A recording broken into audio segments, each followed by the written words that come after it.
I am. Henry the Eighth, I am, I am. Doop doop a doop doop doop a doop a doop a doop doop doo. Doop doop doo doo doo. Doop a doop a doop. Doop doop a doop. Hey, Cheez It. Cheez It, it says join through the invite you shared. What does that mean? Did you join through the Discord um thing? Huh, that's weird. I'm confused why it said join through X, but um thank you, Quacky.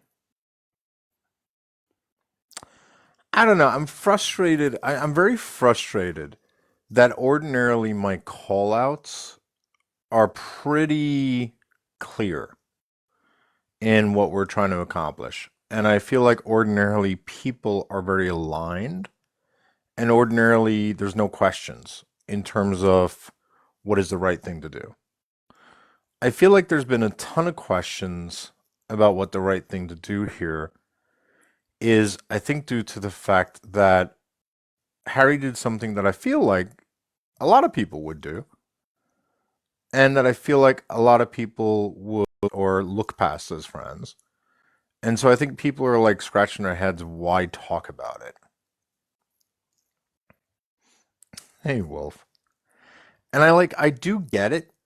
And I feel like part of me is like, is it right to like use this guy as the talking point to communicate to people how this behavior is wrong? Hey, Bex. But then, like, on the flip side, I think about it and I'm like, hang on, he's a seasoned debater. He's online all the time, shouting at people, degrading people. Like, sorry, not sorry. But if you can give it, you can take it. And, I really, really want to avoid this idea that, like, he's being judged. I feel like being judged. Hey, Becca. I feel like being judged is sort of like someone saying you're irredeemable or you have to go to hell or I am better than you. And I don't think I'm saying that about Harry. I don't recall, and I really was trying to think of a time where like I lied to someone in order to procure schmoods. I lied to someone, and I really just can't think of one. And I think that's just because I've always kind of understood that like women are happy to share if you're just pretty direct with them. And but I have engaged in behavior that like I'm not proud of. And so like I don't think I'm trying to elevate myself above Harry, but I think that like I don't know that I want to like confess my sins not just as like an example to Harry, but like to sort of like highlight it's not that hard. Like we mess up all the time. And like I don't know what's so scary about messing up. And so I don't know, I really struggle. That's for the confessions channel as. I just feel like it shouldn't be a win or lose. It shouldn't be a live or die. It shouldn't be so black and white that when we engage in bad conduct, that it's scary these days. I don't know. Yeah, no, a social approach. I understand. I think that, in my opinion, the more you want, doesn't that have a direct correlation to the power that he has and the power that he was able to exercise to influence people, to lure people in, he's certainly using it to silence people by calling them doxers and calling them liars and calling them lunatics. And so the more I think, God, that's a horrible spotlight he's got on him, and that's a real bright spotlight. I keep having to remind myself that with that spotlight comes power. The reason he has that spotlight is because of his power. And it makes me feel less bad for him because what he did wrong that I have a problem with is again that 35-minute video from that live he did. And I feel like that 35-minute video was gross. And he had a huge platform that he turned on these women and that he directed at those women and that he had no qualms weaponizing against those women. And so it's hard for me to look at something that I know that Harry weaponized to hurt people and then also feel bad for him that that same thing is now hurting him, if that makes sense. Um, because I don't subscribe to this idea that people who are in the public sphere deserve no empathy. I don't believe that at all. So, like, when people say you're a public sphere, deserve no empathy, I don't believe that at all. So, like, when people say you're a celebrity, you should deal with the paparazzi, I think that's a gross way of putting it. No one should have to deal with the pressures of being a public figure. No one should have to deal with the pressures of being a public figure. Um, I think there's maybe some exceptions to that, but I feel like if you're a politician, I think you're automatically subscribing to it without question. Um, but I do think, generally speaking, that like we should be kind to people who are in the public sphere. But I don't really have much empathy or kindness to offer someone who's used the power they've derived from public sphere to hurt people. And so, and yeah, a social approach, I agree. When I look back over all the things I've said in my youth, I don't know if I would have been canceled. There's only one thing I ever did that I feel would be what you would consider a cancel sort of event. Do you know what I mean? Like the sort of thing that, like, breaking news, this person did this. Oh, we should cancel him.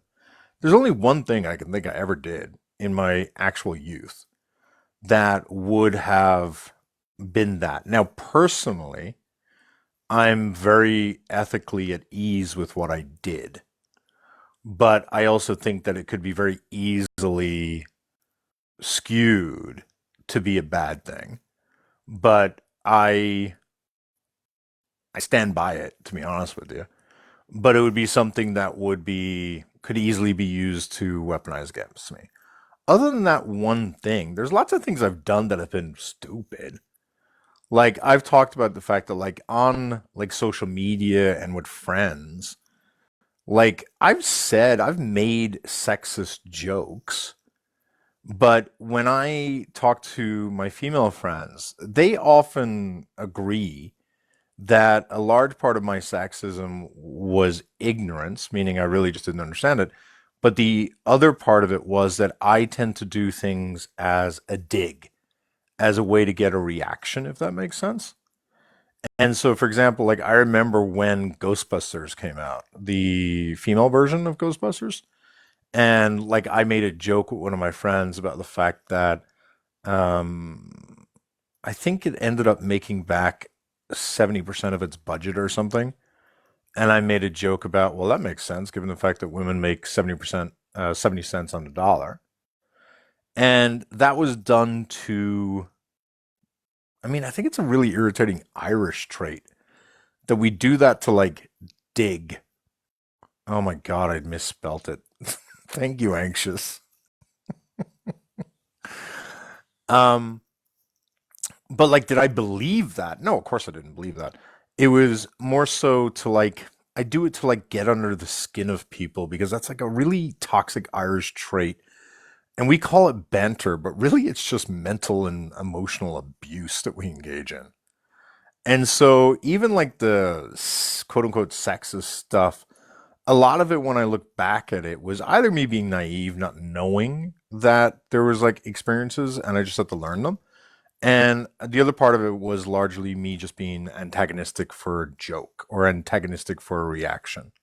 And that doesn't mean that it's not sexist. That doesn't mean it's not harmful, but it was never malicious. And I certainly never thought, like, I really, yeah, I can affirmatively say, like, I never had to learn or unpack misogyny to the extent of having to learn that women should be treated equal, women are as valuable, you shouldn't dehumanize. Like, that was all locked in when I was young.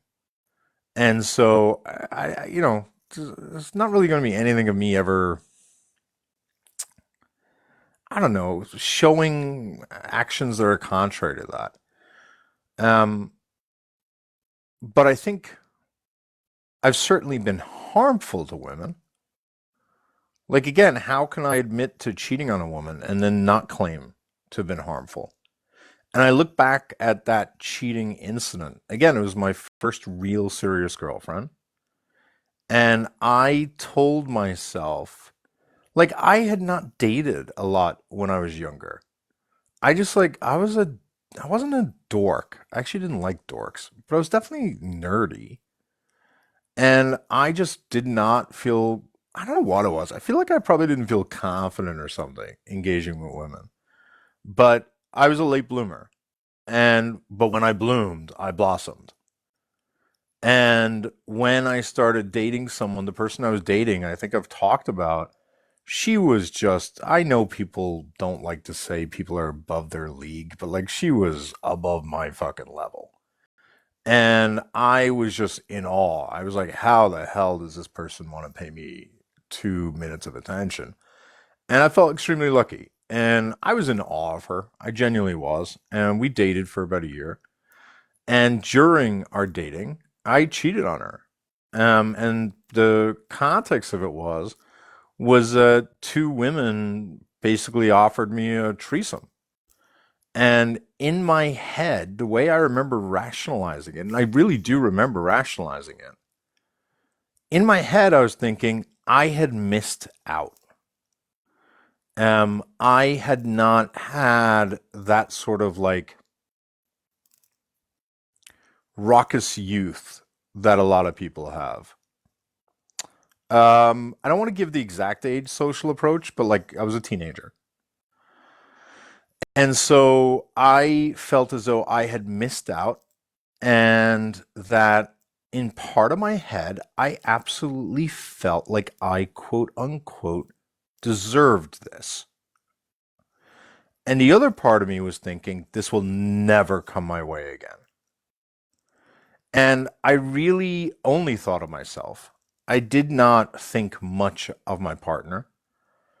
I did not, I don't remember. Like, I don't know how I didn't think of my partner much. Like, that would have been really unusual and out of character for me. So I don't really know why I didn't. I don't remember thinking about my partner. I do remember thinking this will never happen again. And God, I think I deserve this. It may have been due to drink. It may have been due to being selfish. But like, I don't know. I feel like I'm usually someone who would have like at least thought about how this is going to impact my partner, but I don't remember thinking that. And so I ended up cheating on her. And like, I think people who are in my closer circle, I think they all know that I'm a very transparent person. So I told her the next day. Like, she didn't find out. She didn't have it delivered to her. She would never have found out. Like, there, it was a circumstance wherein it would have been impossible for her to have ever learned the circumstances of what happened. But the very next day, I told her. And, at the time, she played it off like it was no big deal at all. And in retrospect, I know that it killed her. And then I've told you guys a story that somewhere near the end of our relationship, we went walking. And we were walking and we were in a really nice kind of romantic area. And it started to rain, and we went under a bridge to take cover. And it started to rain, and we went, and I started to quickly realize that the raindrops on her face were being replaced by tears. And that's when she just sort of broke down and revealed to me that what I had done had hurt her. Now, she didn't articulate it in a way that, I don't know, she didn't articulate it in a way the same way she did later on in life. Later on in life, we're not mutuals. All right, let me fix that. She was able to articulate it um, much better. Let me think about it. Was it later that in the relationship or was it after the relationship? I don't actually remember when she explained it. But she, and it may have been that night under the bridge where she was crying and it was raining. I just remember she explained about how small it made her feel. I remember her talking about the betrayal aspect that, like, I was someone she would trust. I remember her, sorry, Jen. I remember her talking about how she really loved me and appreciated me and couldn't believe someone would harm her like that. And I had never met someone who had been cheated on. None of my friends had been cheated on growing up. None of the women I knew, or I guess girls at that point, none of the guys I knew had been cheated on. And so it was eye opening. The damage that was done to her was profound, like really, really, really profound. And that really changed my perspective on cheating. And I just sort of made a decision I'm not going to do this again. Like, this is, it's not just that it's not, like, selfishly, it's not worth it. And then the harm that's done is just diabolical to make that decision. And, I stuck by that for the rest of my life. Like, I have been with a ridiculous amount of women and I've not cheated on them. I have engaged in what my ex partner would have described as micro cheating. Ex partner cheating. It's kind of nuanced, to be fair. She's not wrong that I did engage in micro cheating. I think that she would agree that it was in no way a step to cheating. I don't know if that makes sense.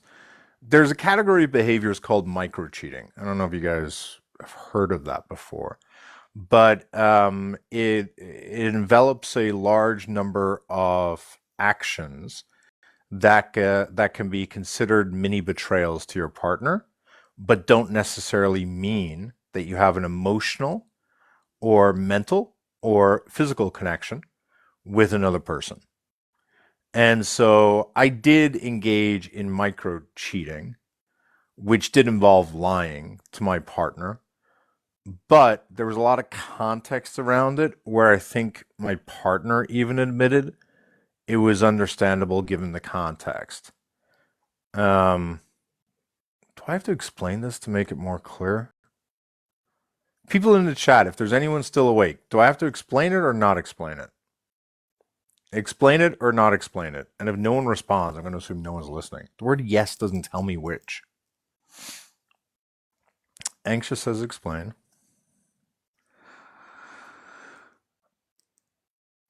Oh, explain. All right, Jesus. All right. So, what I did do, don't explain it. I'll jump to the bad part, right? Because I won't try to butter it up.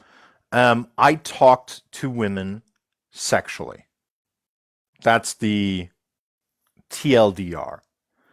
The more nuanced part of it is that I've always talked to people sexually, meaning, um, being how it is I am, I have a lot of women friends, and I have a lot of women friends who I talk to sexually when it's not sexual in nature. And I think a lot of people who know me kind of know that I can be extremely flirtatious, but it doesn't mean I'm flirting to get somewhere. Someone can talk to me about a new dildo they got. And it's not going to turn me on. That's not intimate in any way. I'm just very, I don't know, I have a very high threshold for sexual conversations. And that was always who it is I was, and was always something that I had communicated, was always something I was very explicit about, was always something that I was very honest about, that I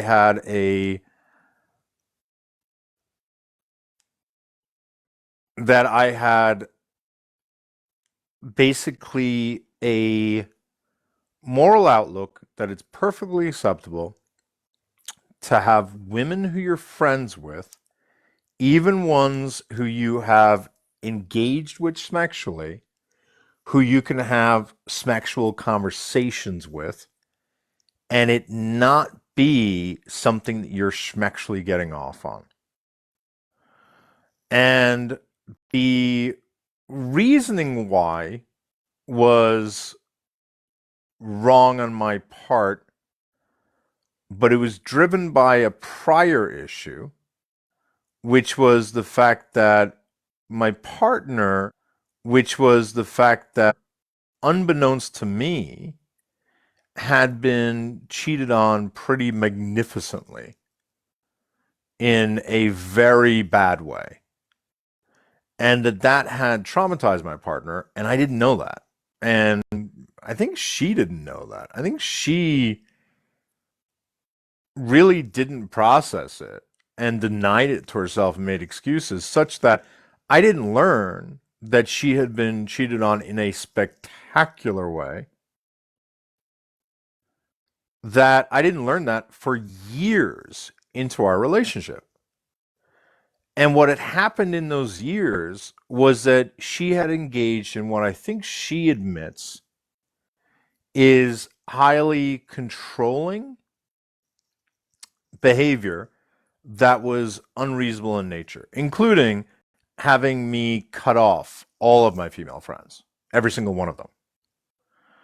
And I could not figure out where the hell she was coming from. I was like, "What? I'm not going to cheat on you. What the hell is your issue?"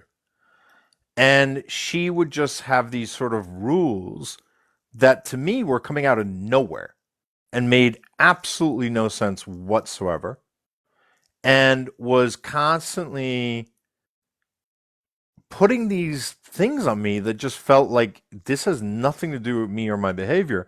And we would talk about it a lot, and she never told me that she had been cheated on. And had she explained that to me, then that would have made,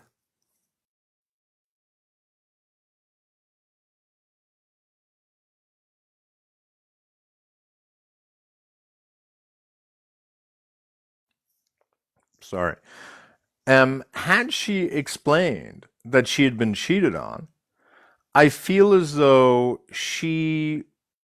I would have understood that she was not being unreasonable. She was coming from a place of trauma. And I felt as though she kept putting these very unreasonable, very controlling, and really kind of sexist standards on me, which I was very clear I do not agree with. This is not who I am. I'm not cutting off my female friends. What are you talking about? And then the problem is that I am a people pleaser. And that's what I really think fundamentally was the issue. Was that I would eventually cave, and let me be clear, after saying no multiple times, I would eventually cave. And when that would happen, another demand would pop up.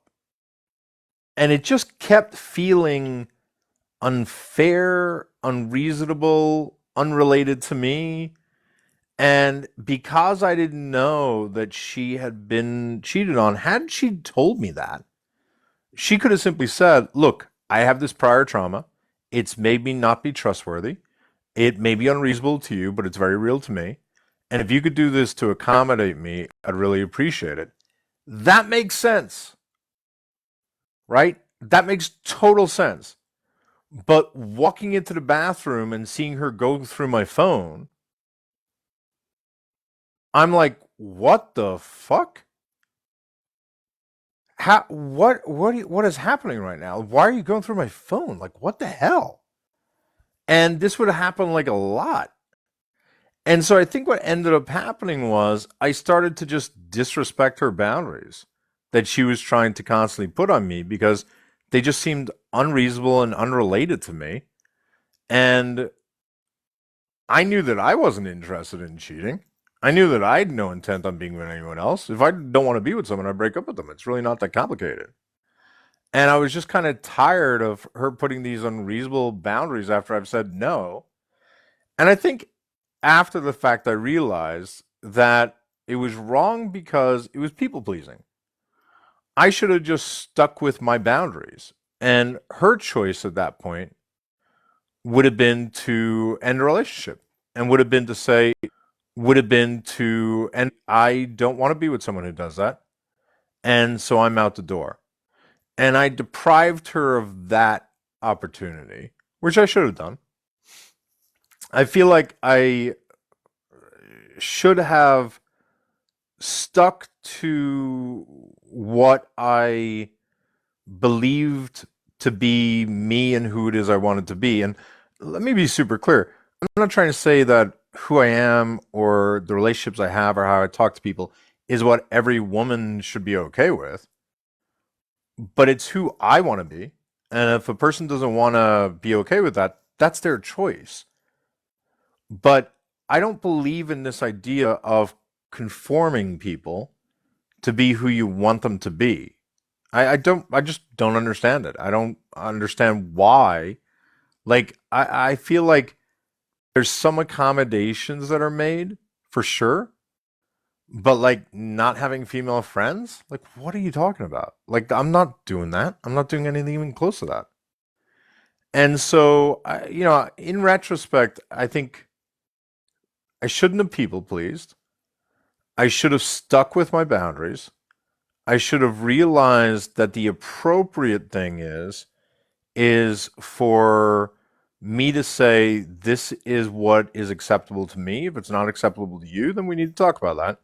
And I should have stuck with it. And I didn't. And I think she's pretty honest about the fact that she should have told me that she was cheated on and that she had been epically cheated on and that that had absolutely destroyed her trust in people and that she was foisting that on me. And had we both done those things, I feel like, I don't know, it would have been better. And like, those are, I would say, the few things that I've done that I regret, if that makes sense. Those are like, when we talk about things you could be canceled for, those are, I think canceling someone who talks on grape culture for cheating, there's no argument there. And so I feel like that could be a reason to cancel. Micro cheating could be a reason to cancel.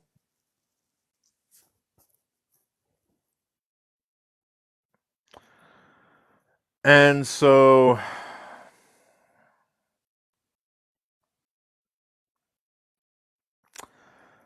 I don't know. I'm trying to think of any other things that would be like cancelable.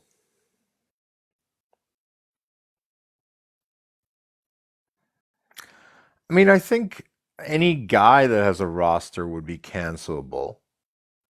But again, I feel like as long as it's like transparent, I don't understand why that would be cancelable. People could say it's gross and not their cup of tea, but I don't know why that would be cancelable. I'm trying to think if there's anything else. Having a roster, I don't know exactly. I think having a roster means different things, but I think it means having a number of women who you're talking to at the same time. And I definitely had a very active roster, certainly in my late 20s. Yeah, I would agree. And that's what I was saying, Amanita. I was explaining the ones where I feel like it could be very fair to say that I had lied or that I had been misleading, or very fair to say that I had been unfair. I would say that those are the ones that I can think of that are material in nature. Um, I'm trying to think if there's anything else really.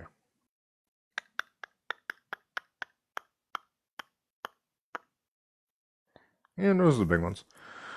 Quacky. I've got Quacky. It's hard to tell other people to be honest about the bad things they've done if you're not willing to be honest yourself. Like it's hypocritical. And there's part of it is sort of like lead by example.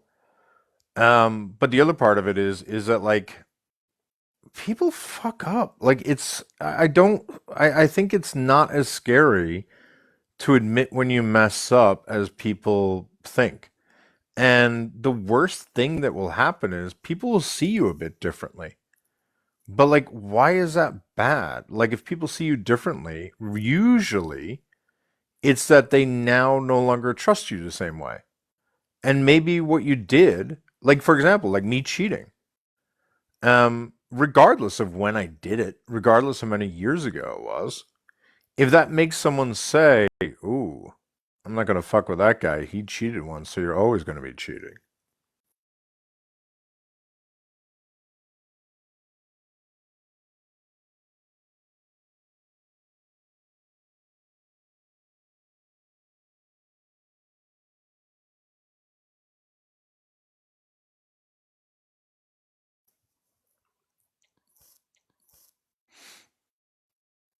It's like just one name, to be honest. I'd like just one name, to be honest. What do you mean, just one name?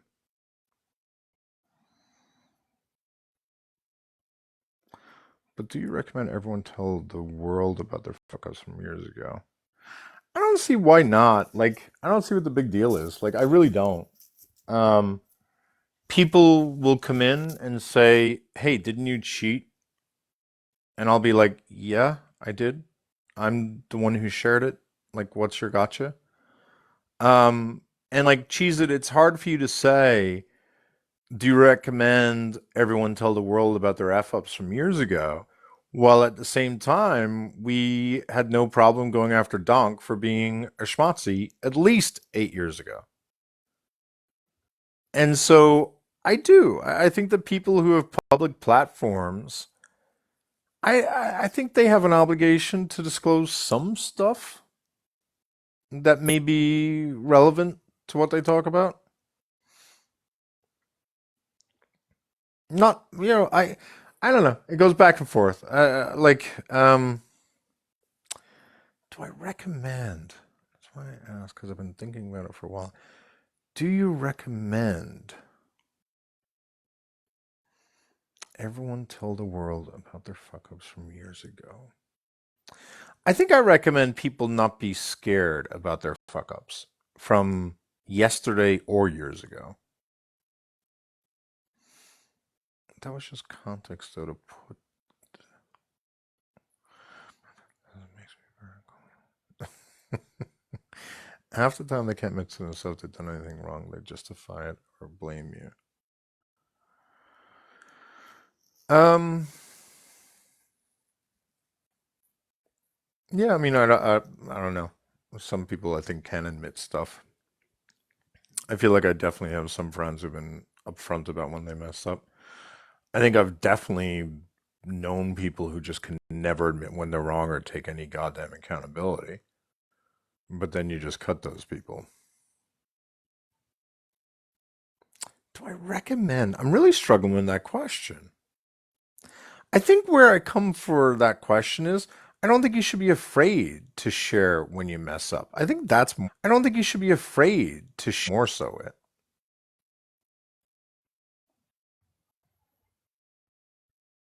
I think it's more so you shouldn't be afraid to admit when you messed up, not necessarily recommend having to share it. I don't think it should. Maybe it shouldn't be a prerequisite. And like people are gross. Hey, Amy. People are gross and people do weaponize things. And the more information you put out there, the worse it's going to be for you. So I don't know, to be honest with you. I don't know. Do you recommend it, Cheese It? Do you recommend? You said you've been thinking about it. Do you recommend it?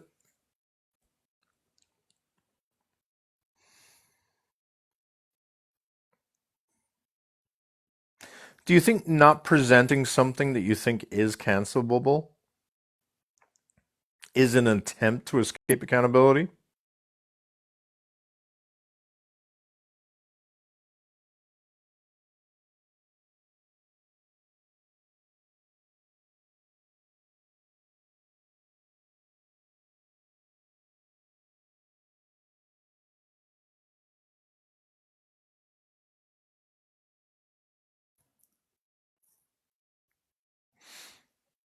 Transfer my history, though. I guess it's part of me. So I guess it matters. Are we talking about with partners? Are we talking about friends? Are we talking about with strangers? Or are we talking about publicly? I think you owe your partner all that information because, having been through it, I feel like your life story is your has informed who you're going to be in a relationship. And so I do feel like you owe your partner full disclosure of everything.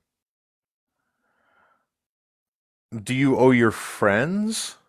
Yeah, I would say so as well. I feel like if one of my friends had done something really bad and didn't disclose it to me, that would not sit well with me. Do you owe the public? I don't know. You're right. It is tough.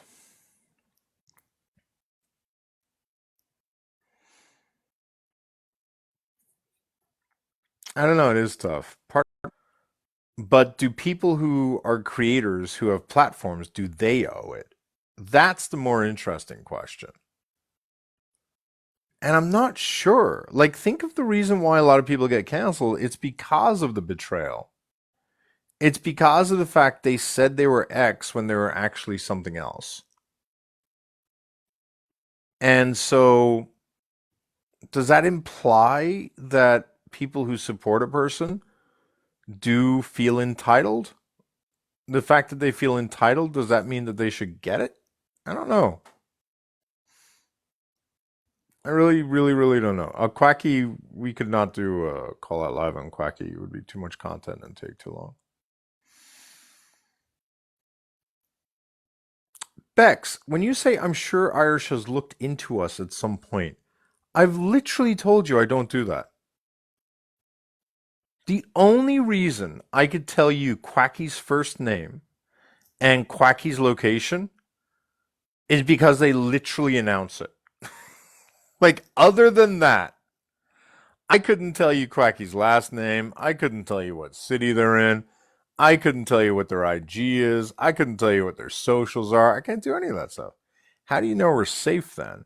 The safety's got nothing to do with figuring out who you are, Bex. The safety's got to do with um, constantly talking to you guys, figuring out what your triggers are, figuring out what your thresholds are, figuring out whether or not you're honest, figuring out whether or not you have integrity, seeing whether or not you leak information that's being provided to you, stuff like that.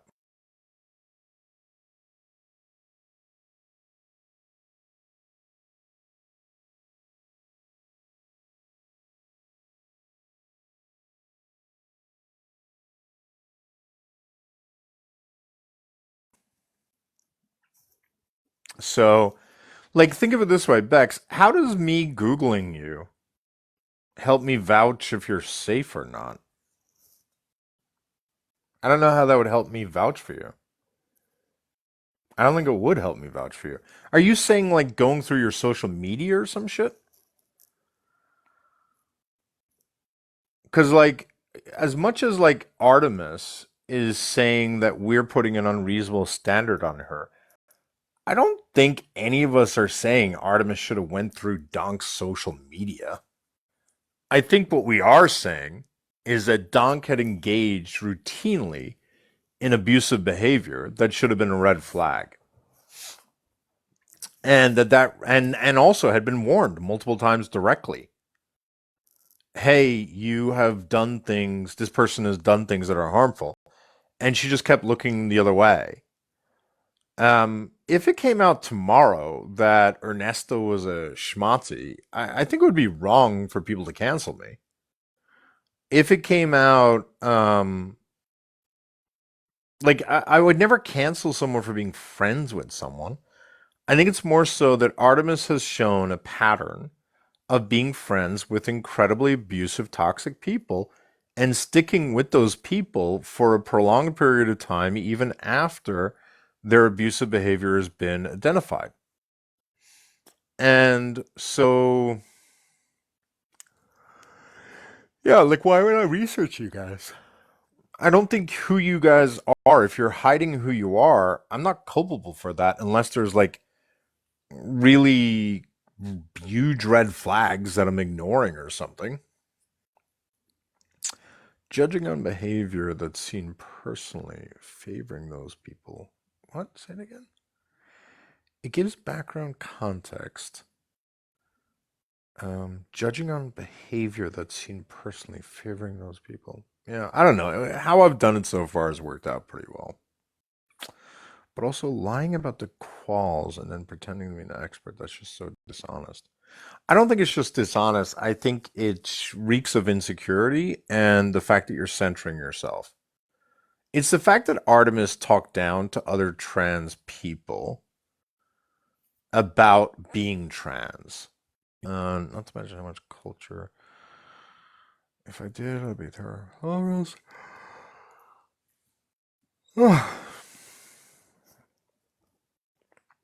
Right. So I don't think people should hold it against someone depending. We're not meant to be. We should be continuously growing and changing. I don't think anyone should assume that somebody is the same as they were a decade ago. She said, I agree with that, just to be super clear.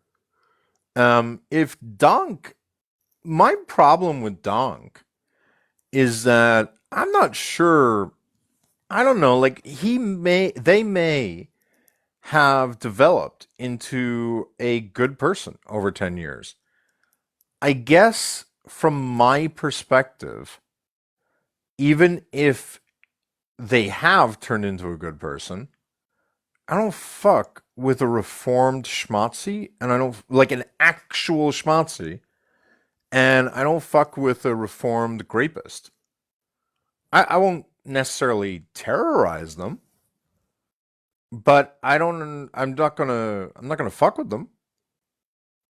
And so, like, I think it's a good thing for people to learn and grow. 100,000% it is. But I don't. I think it's fair to say you can learn and grow as much as you want. But if you graped someone at the age of 25 and you did your 10 years, okay, I'm not going to harass you, but don't try to be like in survivor spaces. Don't try to develop a platform without fully disclosing all that information. Like, I think that platform without fully disclosing all that information. Like, I think that, yeah, Quacky, when you say unforgivable, I'm not sure if that's the right word, but that's the right idea. I think there's some things that, like, if you want to live someone, I could come up with a narrative that makes that acceptable. I can't come up with a narrative that makes grape acceptable. I just can't. Now, don't get me wrong. There's obviously different types of grape, right? So, um, situation where maybe both people are drunk, I could maybe see an argument. Situation where maybe for the most part, I don't really see an argument that if you have engaged in what we all kind of traditionally think of as like the traditional idea of grape, that's just so immoral and so antisocial. I guess I would never trust that the person is reformed. I guess. And I think that extends obviously to Petridios. And I think it also extends, for me anyway, for people who are not simply racist. There's lots of people who are racist. But for people who go to the point of actually joining a hate group, I'm never going to trust your reform after that. Personally, I'm just not going to. Um, but if other people do, that's fine. I'm not gonna. I think it's really messed up how people want to torture people for the rest of their lives. I don't see how that leads to better change at all. I just don't. So, like, if a rapist does sentence, and let's say it's like considered adequate by society standards, let's say they do 20 years. I don't understand the purpose of hounding that person once they get out. Personally, I just don't get it. I want that person to acclimate. That doesn't mean people have to be friendly. That doesn't mean that people have an obligation to be friends. That doesn't mean people have an obligation to give jobs. But if you isolate that person and you bully that person, like they're they're just going to engage in more antisocial behavior. Why wouldn't they at that point? But I don't know. All right, I'm boring myself. I'm gonna end the live. Maybe go find